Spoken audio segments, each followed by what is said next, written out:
Hi TMJ Disorder sufferers, this is Simon the Shiatsu Guy here, and this is my video series on how to get relief from your TMJ symptoms. So we've been looking at the causes and the symptoms, and now we're looking at, starting to look at some of the things you can do for yourself and that you can have done for you and that can help your TMJ symptoms. So this one is about Shiatsu. You may recall from one of the previous videos that I'm a Shiatsu therapist. I've been using Shiatsu over the last 10 years to help my TMJ clients to release the pressure from and tension from their bodies and their lives, and basically kind of an overview of how Shiatsu works. It's acupressure massage essentially. Acupressure comes out of Shiatsu. It uses a lot of the same principles, essentially working on meridians and pressure points in the Chinese kind of medicine model, but we're also working on the muscles, the connective tissue, postural alignment, things like that, to kind of give you more space in the body, release that tension, and make you feel more relaxed, healthy, happy, in balance. So basically using thumbs, some elbows in the bigger muscles, palming, to release the muscle tension, to kind of get everything working. There's a lot of emotion held in our bodies, and Shiatsu is a great way to sort of access it, release it, bring it to the surface and let it go. Generally Shiatsu is an hour-long full body treatment. It's clothed. If you've not heard of Shiatsu before, it means finger pressure. This is all kind of coming out in the wrong way, but hopefully you're sort of following me. Generally on a futon on the floor. So that's sort of the traditional Japanese Shiatsu. More and more I'm seeing it done on massage tables. When I do my TMJ treatments, I do it on a massage table because it's easier to work around the head, neck and shoulders that way. But when I'm working on a TMJ client, I may even work down to their feet, because we hold tension right throughout our entire bodies. We ground through our feet. So if we're really stuck up in our heads, then working on the feet brings energy downwards. People can relax and release.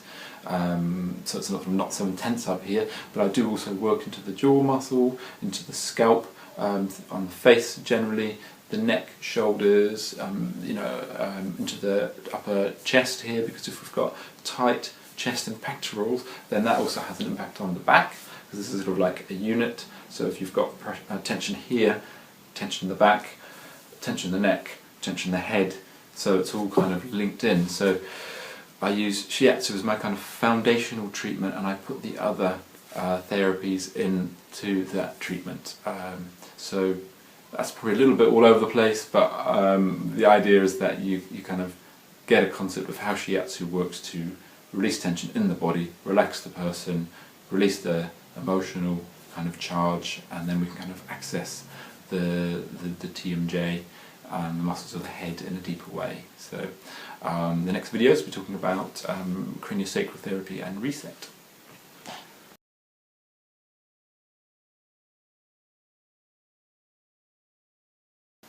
Hi TMJ Disorder sufferers, this is the Shiatsu Guy, Simon, and this is my video series on how to get relief from your TMJ symptoms. So we're looking at the various treatments that you can do to release your TMJ. This one is on the craniosacral therapy. It's a kind of interesting therapy. It's a little bit like Reiki to receive. It's very sort of non-invasive, so it's kind of moving hands around the body, kind of cradling, holding, very, very gentle. But how it works is the therapist is bringing their attention to that area without trying to do anything. So essentially just bringing that extra awareness to that area where you might be experiencing pain or holding on, allows something to happen where that soft tissue releases. It just kind of lets go of the charge that it's holding on to. What happens is we store emotion in the body. If there's a shock and an emotion and a kind of impact or a trauma, that kind of locks into the soft tissue and stays there. And soft tissue can also include bone, because until we're like a kind of skeleton in a lab, bones are soft to some degree. Obviously rigid, but they're more sponge-like, so you can bruise bone, for example. But I digress. So that kind of bringing awareness allows that kind of impacted and emotional charge. Can also be shock, whiplash is a good one as well. It allows that all to release. So it's very non-invasive, very gentle. Some people maybe don't get it, like they're looking for something big and they don't see it, or they're maybe not as sensitive or not as tuned into themselves. But the people who kind of allow whatever's happening to happen will get a great response from craniosacral therapy. And even if you don't really think anything's happening, but you're just going to okay, well, this is relaxing, I'm just going to chill and see what happens later on, then later on you may notice things have shifted. The way I work with craniosacral therapy is I include it into my Shiatsu treatments, and I might just go into a craniosacral hold to kind of release some sort of area of tension or trauma to the body. So if I'm doing a Shiatsu treatment, you may not even notice that I'm doing craniosacral. You might just be relaxing and notice that I've stopped the sort of Shiatsu pressure for a little while, and you may not notice anything. Okay, so the next video is going to be about reset, which is a jaw specific treatment, so we'll see you then.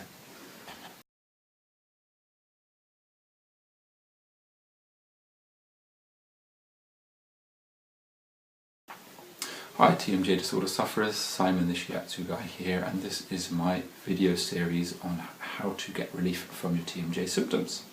This video is about reset, which is the jaw specific treatment that I do. It comes out of kinesiology, and it's a branch of kinesiology called kinergetics, and it was developed by a guy called Philip Rafferty, who I believe, I don't know if he's from Tasmania, but he definitely lives there now. I think he's just an Australian and he moved to Tasmania. But reset is the Rafferty energy system for easing the temporal mandibular joint, and it's a very gentle, non-invasive treatment similar to Reiki and craniosacral therapy in many ways, but it is specifically around the jaw, and whereas craniosacral therapy can be anywhere throughout the body. They kind of work on a different principle. So the reset system is a kind of a healing touch. So I guess there's a certain amount of intention there to channel energy to the particular muscles of the head, neck and jaw.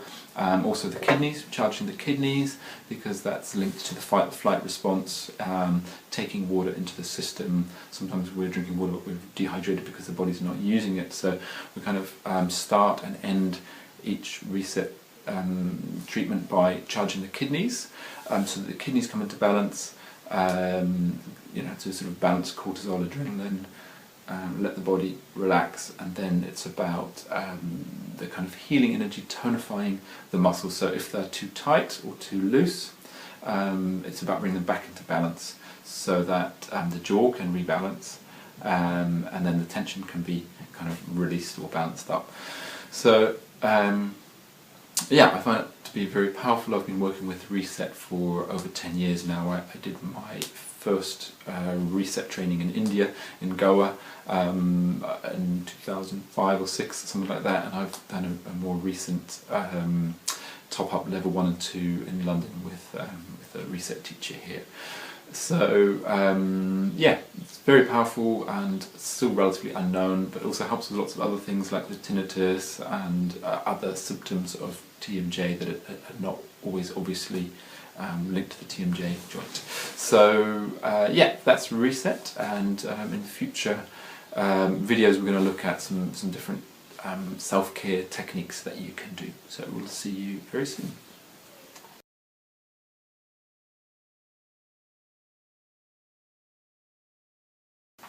Hello TMJ Disorder sufferers. This is Simon the Shiatsu Guy, and these are my video series on easing the TMJ symptoms. This video I want to look at exercise that you can do for yourself to kind of counteract postural and postural issues, and also sort of body tension, which are definite causes of TMJ issues.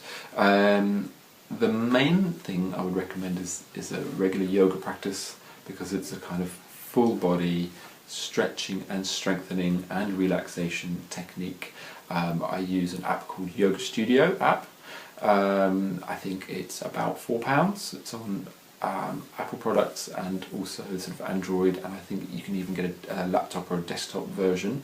It's really good yoga. It's, I guess, a kind of Ashtanga Iyengar kind of thing. It's not too sort of Vinyasa flow or Kundalini or any of those sort of things. It's just a pretty straightforward but good quality yoga. The app itself is quite flexible, so you can do sort of shorter or longer sessions and different intensities and also different focus, but I would recommend a regular yoga practice just to kind of bring your body back into balance, address muscle imbalances, and improve the kind of postural alignment of your neck. Also Pilates, which a friend of mine described as it's just German yoga. Not quite, but I think that's a really good analogy. Obviously a lot of work on the core, so that's going to help posture, and your head is just going to balance much better on top of your spine. There's your head, there's your spine. Right, rather than this, we're kind of doing this more. So what else? Also, I'm a big fan of kettlebells. I have them right here. The kettlebell swing, which is the kind of this kind of movement, is great for strengthening the muscles from the base of your skull all the way down to your Achilles tendon. And we disc kind of dwelling folk of the 21st century generally have weak posterior chain, and that means that our posture's kind of slumped, rather than this when we were kind of at least working in the fields, but possibly back in the day sort of hunting and gathering. Our bodies worked amazingly because they kind of had to, and they were being used as designed. And now we're sitting around in the kind of postmodern factory world, and so our posterior chain's kind of weak and underused, which means that our posture's kind of pretty sloppy really on the whole. And then we're also addicted to small screens and big screens, and that kind of all brings the head out. I'm sure that we didn't used to have bad eyesight either, but anyway, we can't fix modern culture in a 3-minute video. Yeah, kettlebells are very good. They're pretty cheap, easy to store, maybe not easy to travel with, but the basic techniques can be learned from a YouTube video. I'm not going to go into that, but just do a Google. You can order kettlebells online, or your gym is bound to have them. They're pretty popular now. So yes, that's sort of in summary. Yoga, Pilates, kettlebells are all good for exercises to strengthen your body and correct your posture. So I hope that helps, and yeah, see you in the next video.